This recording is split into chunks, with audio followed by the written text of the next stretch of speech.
வணக்கம். அடிடாமோளம் சேனலுக்கு உங்களை வரவேற்கிறோம்.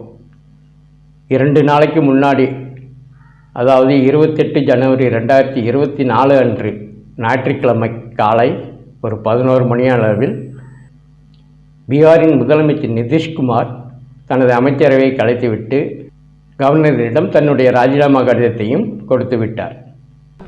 समझ गए ना? आज हमने मुख्यमंत्री से इस्तीफा दे दिया और जो सरकार थी उसको भी समाप्त करने का हमने आज गवर्नर साहब को दे दिया। ऐसी नौबत क्यों आई ऐसी? अरे इसलिए नौबत हुई है कि ठीक नहीं चल रहा था, तो इसीलिए थोड़ी परेशान। आप लोग तो हमसे बहुत पूछ रहे थे, हम बीच में बंद कर दिए थे कुछ बोलना, तो हम देख रहे थे। तो वही सब लोगों की राय, अपने पार्टी के लोगों की राय, चारों तरफ से राय आ रही थी, तो हमने सब लोगों की बात को सुन लिया। तो इसीलिए आज हमने इस्तीफा दे दिया। अब ये जो भी सरकार थी वो समाप्त कर दिया गया। இவரது ஐக்கிய ஜனதா தள கட்சி இந்தியா கூட்டணியில் ஒரு உறுப்பு கட்சி. இந்த இந்தியா கூட்டணியில் அவருக்கு ஏற்பட்ட முரண்பாடிலிருந்து அதிலிருந்து விலகிவிட்டு தனது அமைச்சரவையும் கலைத்துவிட்டு பாரதிய ஜனதா தலைமையில் உள்ள தேசிய முற்போக்கு கூட்டணியில் இணைந்து விட்டார். அன்று மாலை 4 மணி அளவிலேயே பிஜேபியின் ஆதரவோடு புதிய முதலமைச்சராக கவர்னரிடம் பதவி பிரமாணம் செய்து கொண்டார். It's politics the Nitish Kumar way, as he is sworn in as the Chief Minister for the 9th time. Nitish Kumar, the longest serving Chief Minister of Bihar, has remained Chief Minister, only reshuffling his alliance partners and sending a message that he is the most indispensable leader of the state. 2022 தேர்தலில் காங்கிரஸ் ராஷ்டிரிய ஜனதாதள் கூட்டணியுடன் தான் இவர் ஆட்சி அமைத்தார். இப்பொழுது அந்த கட்சிகளுடைய கூட்டணியிலிருந்து விலகிவிட்டு பிஜேபியுடன் இணைந்து விட்டார். இவர் ஏற்கனவே பிஜேபியின் தேசிய ஜனநாயக கூட்டணியிலிருந்து விலகிதான் இந்தியா கூட்டணியில் இணைந்தார். இப்பொழுது இந்தியா கூட்டணியிலிருந்து விலகி தேசிய ஜனநாயக கூட்டணிக்கு மாறிவிட்டார்.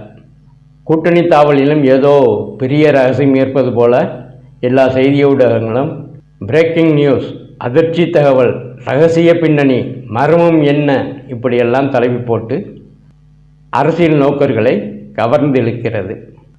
இது ஒரு அதிசயமா? இல்லை, வழக்கமாக நடக்கிறது தான். இங்கேருந்து அங்கே தாவுவதும் அங்கேருந்து இங்கே தாவுவதும் காலங்காலமாக நடக்கும் ஒரு தாவல் தான்.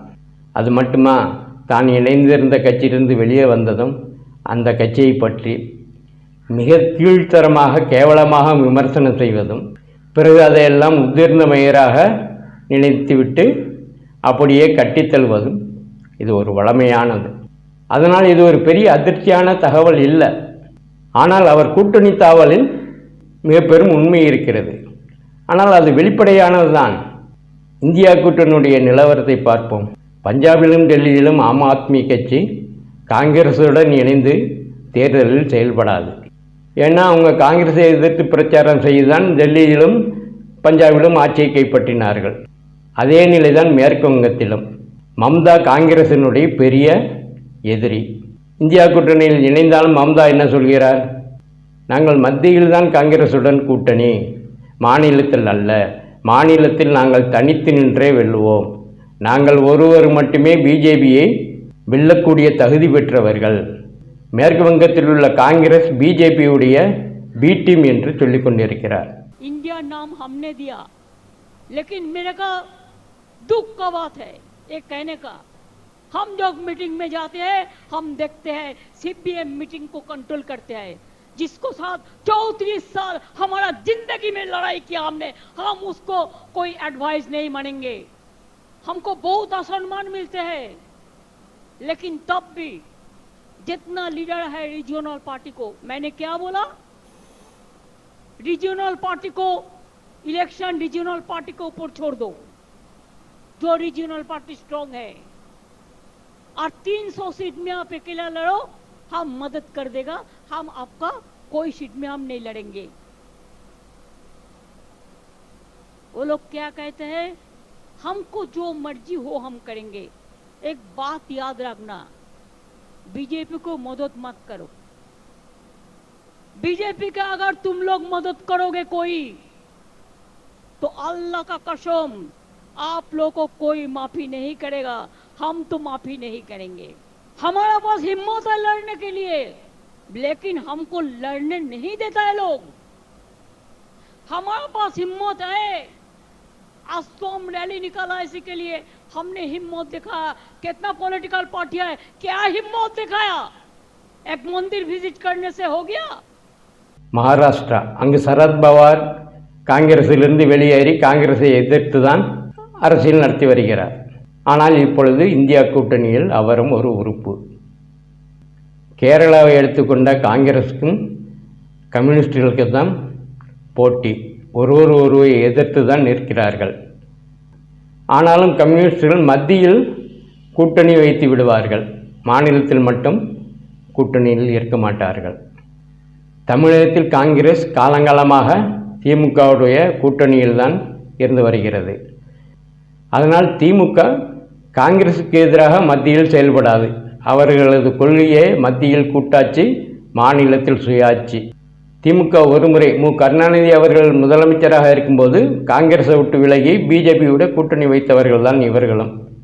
அதிமுக பிஜேபியுடைய கூட்டணியை முறித்து கொண்டதால் தமிழகத்திலும் இந்தியா கூட்டணியுடைய தலையெழுத்து கத்திமுனையில் நடக்கும் விஷப்பரீட்சை தான். கடந்த தேர்தலில் திமுக இந்துத்துவத்தை எதிர்த்து தான் போட்டியிட்டது. பிஜேபியை தமிழகத்தில் நுழையவிட மாட்டோம் என்ற ஒரு முழக்கத்தோடு தான் போட்டியிட்டு வெற்றி பெற்றது. அடுத்து வரும் பாராளுமன்ற தேர்தலில் பிஜேபி பக்கம் சாய்வதற்கு அதற்கு இப்பொழுது வாய்ப்பில்லை. அதிமுக பிஜேபி கூட்டணியில் இருந்து விலகிவிட்டாலும் இங்கு ஒரு இக்கட்டான நிலையில் திமுக இருந்து கொண்டிருக்கிறது. கர்நாடகாவை எடுத்துக்கொண்டால் அங்கு காங்கிரஸ் தான் முதன்மையான கட்சி. அதனால் அங்குள்ள பிற கட்சிகளுடைய கூட்டணியை பற்றி அதற்கு கவலை இல்லை. குஜராத்திலும் அப்படியே இந்தியா கூட்டணிக்கு காங்கிரஸ் தான் முதன்மையான கட்சி. அதனால் பிற கட்சியை பற்றி அது கவலைப்படப் போவதில்லை.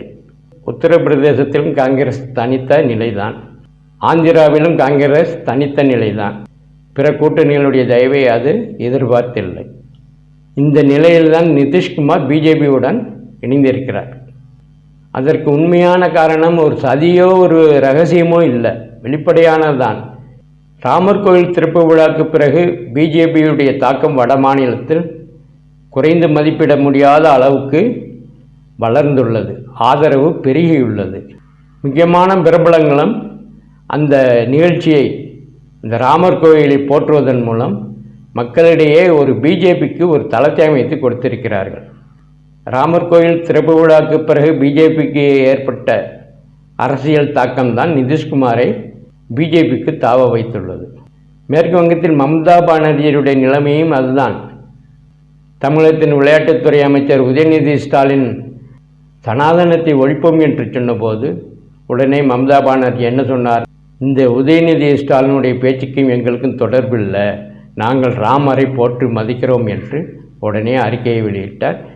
I have a great regards for Tamil Nadu people, full of South India, and also Stalin ji also I respect him. But my humble request would be to them, every religions they have their separate sentiment. What we say always that if you divide my full body, it is different caste, different religions, and India is for that. India is a secular country, India is a democratic country, and at the same time unity in diversity is our origin. So I respect Sanatana Dharma because we know the Rig Ved,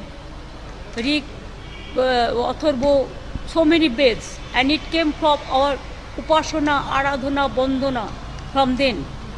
And also Sanatana Dharma, I give them pension also because there are so many Purohit. They puja path जो करते हैं, जो पूजा पाठ करते हैं, they do the pujas. அவர் மட்டுமல்ல, மகாராஷ்டிராவில் உடைந்த சிவசேனாவின் தலைவர் உத்தவ் தாக்கரேயும் இந்த உதயநிதி ஸ்டாலின் பேசிய பேச்சை வன்மையாக கண்டித்தார். ஆம் ஆத்மி கட்சியின் கெஜ்ரிவால் கண்டித்தார். உத்தரப்பிரதேசத்தின் காங்கிரஸ் தலைவர் கூட உதயநிதியின் பேச்சை கண்டித்தார். காங்கிரஸால் மதத்தை எதிர்த்தோ மதங்களை தொடாமலோ கட்சி நடத்த முடியாது.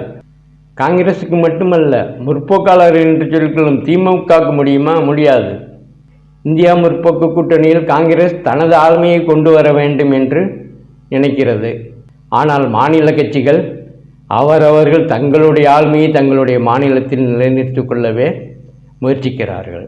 அதனால் காங்கிரசுடனான தொகுதி பங்கீட்டில் ஒரு தீர்க்க முடியாத நிலையே இன்னும் இருந்து கொண்டிருக்கிறது.